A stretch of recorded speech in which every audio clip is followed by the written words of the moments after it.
Be honest with yourself.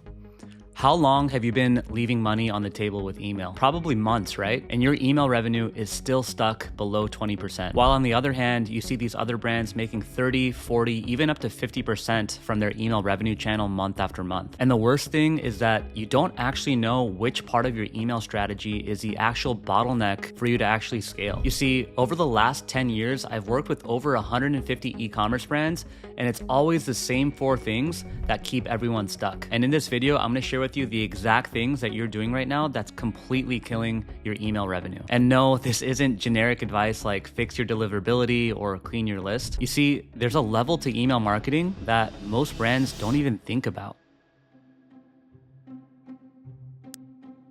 The first one is something that almost every e-commerce brand does. And when I point it out to clients, the first thing I get is usually pushback because it feels right. It feels exactly like what you should be doing, but it's a thing that's quietly killing your open rates, tanking your click rates, and ultimately what's training your subscribers to ignore you. And that is focusing on sales instead of actual value. I see way too many brands just spam promotional emails all the time. And you've probably seen this yourself with other brands where a lot of the campaigns that they're sending are just discounts, sales, and promotions. That's ultimately the opposite approach of what you want to take because you don't want to be training your customers to only buy something from you whenever you offer a discount code. You're not really building any real value that way with your list, and it's ultimately just going to lead to a lot of unsubscribes because all emails that people get are just discount, discount, discount, discount. And so the real way that you want to approach this is using the 75-25 rule for campaign content. So as you can see on my screen here, 75% of the campaigns should be value driven. So these are emails that educate, entertain, or build connection without asking for anything, right? A couple of examples of this could be like product education, how to use it, why it works, problem to solution, so addressing their pain points effectively, social proof, founder notes, UGC highlights, even some product spotlights as well that deep dives into features and benefits. And then the other 25% should be focused then on sales and discounts and promotions, because don't get me wrong, those sales and promotions are still really, really effective, but you want to use them sparingly and use it strategically, and you want to have a majority of your content be value driven. So that way, when you actually do launch sales, it just performs that much better. So 25% of campaigns are going to be offer driven. So emails that have a clear promotion or incentive designed to convert. A few different examples of these could be like flash sales that create urgency, holiday promotions, your typical Memorial Day, Black Friday, clearance or limited stock, win back offers, subscribe and save deals, and new customer incentives. And so having this balance keeps your list engaged and drives sales often at full price, because when you're not constantly discounting, then your offers actually mean something. Remember, no one wants a relationship that only shows up when it wants something. Consistent, valuable engagement builds real-time loyalty that translates into revenue. And so just to show you an example of this in real time, right? So this brand right here is doing an email that focuses on 3 effortless ways that moms are styling Margot, which is one of their best-selling products here. And you can see it's nice and featured up at the very top, but then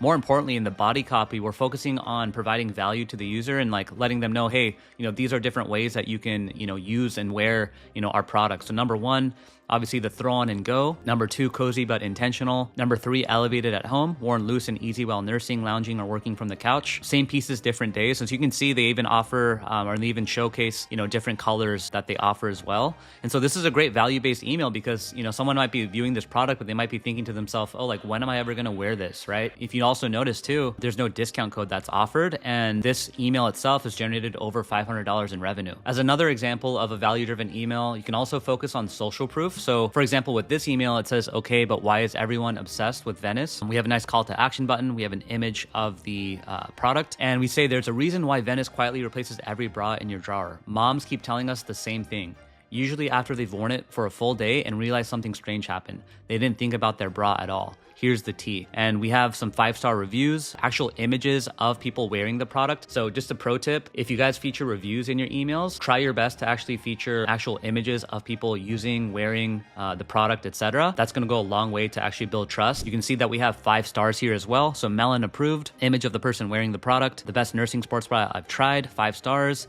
excellent running bra, 5 stars. And so this one itself is actually a detailed review as well. Yeah, you can see that we have like a product section right here that kind of focuses on the different Venice options that this brand offers. And again, another call to action button and also some benefits down at the bottom as well. So with the value-driven emails, you can focus, like I said earlier, on user-generated content like I did right here. You can also focus on, tips and tricks, how to make the most out of the product, how to best use it, that sort of thing. That's going to go a really, really long way to actually drive engagement and real value without offering a discount code. Now, once you shift your focus to actually sending emails that give your subscribers real value, they will start to look forward to receiving your emails. So this is the time where you don't want to make the next mistake that I'm about to tell you, and that is sending too few emails. I've spoken with a lot of e-commerce founders, and one of the most common things I hear from them is that they're a little too scared to send too many emails to their list in fear of annoying them or in fear of them unsubscribing from their email list. And I would agree with that point if most of those emails are promotions, sales, discounts, etc. But if you're sending 2 to 3 campaigns per week that are a mix of value-driven emails and some promotions here and there, then your subscribers actually want to hear from you. You're actually doing them a disservice by not emailing them more. Another common thing that I hear too is that founders just simply don't have the time to sit down and, write the copy and do the design for an email. And because of that, these founders don't send emails out regularly, which is costing them a lot of revenue every single month. Overall, it just kind of comes down to the same thing. They don't have the time, so they don't send regularly. But once we increase their email volume with the right type of content, then their campaign performance significantly improved. And you can see on my screen right here with this brand, before they started working with us, they were sending about 1 campaign per month, maybe 1 campaign every 2 months.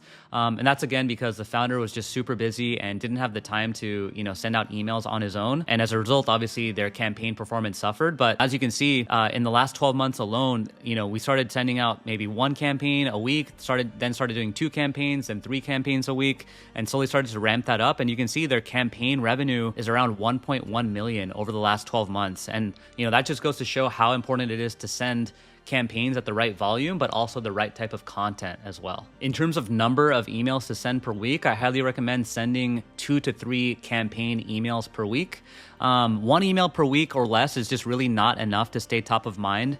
It's really hard to build momentum at that point and generate consistent revenue. 2 to 3 emails per week is a sweet spot for most brands. It's enough to drive consistent revenue without burning out your list. It's easy to balance value-driven content with promotional sends, and it keeps you top of mind without being annoying. 4 to 7 emails per week can definitely work for higher SKU brands with lots of products, but it can be risky because you can fatigue your list and spike unsubscribes, and it requires a constant flow of new subscribers to sustain. So I would say for most brands, the verdict is to start at 2 to 3 campaigns per week, monitor it from there, and you should be solid. The key is to consistently provide value while also making your presence felt in the inbox. Now, this next thing is something that most brands do, and it's costing them a lot of money. You see, sending more emails is only half of it. If you're just blasting your list more frequently without actually looking at what's working, then you're essentially just creating more noise. The brands doing 40-50% email revenue aren't just sending more. They're sending smarter by avoiding this mistake that most brands do. And that is not optimizing campaigns based on prior data. You see, when I audit most Klaviyo accounts, if they're sending campaigns, they're usually just sending campaigns in the dark. They're not really basing it off of any real strategy. They're just kind of sending campaigns based off of what feels good, not actually off of any data. One thing that you always want to do is look to see the campaigns that you've sent out a month ago, 2 months ago, 3 months ago, and even just all time, and really just identify which campaigns had the best performance and why that is, right? You want to look at the open rates, the click rates, and ultimately the revenue, and understand why did this campaign perform so much better than these other campaigns? Did we feature a specific product in here? Did we focus on a testimonial in here? What was it about these campaigns that performed so well? And we want to take those data and take those learnings and put it back into the future campaigns that we launch, so that way we can see, repeatable performance over time. Now, the downside is that if you don't optimize your campaigns, then your campaign performance is going to fluctuate like crazy because, if you're just creating a campaign calendar randomly, you might have some really, really good months, you might have some really poor months, and just a lot of volatility. And so what you really want to do, like I said, is study the best performing campaigns, reiterate that back into the calendar, and then maybe even repurpose some of those best performing campaigns into those flows as well. By the way, if you want access to the same campaign angles and strategies that we use to generate millions of dollars in email revenue every year, then I have an email marketing playbook. It's 126 pages long that goes super in depth with everything. And there's a link in the description to go and grab that. I'm giving it away completely for free. So click the link below and grab your copy. Now, optimizing your campaigns is one thing, but the fourth mistake lives where most brands never never even look after the initial setup, your flows, and specifically the timing inside of them. Most brands get this completely wrong, and because it's automated, it just runs in the background,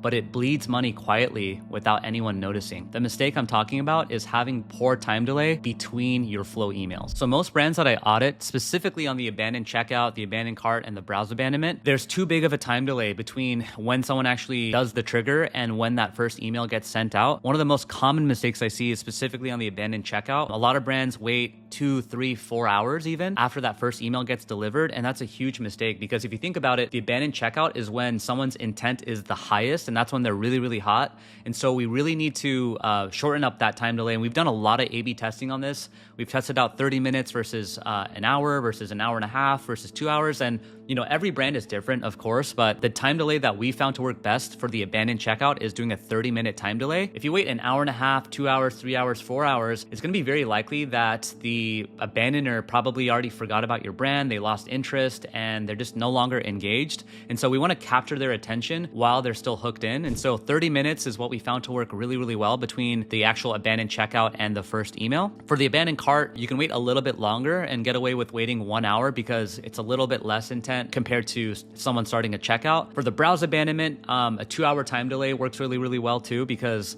you want to give people time to actually come back to the website and continue browsing.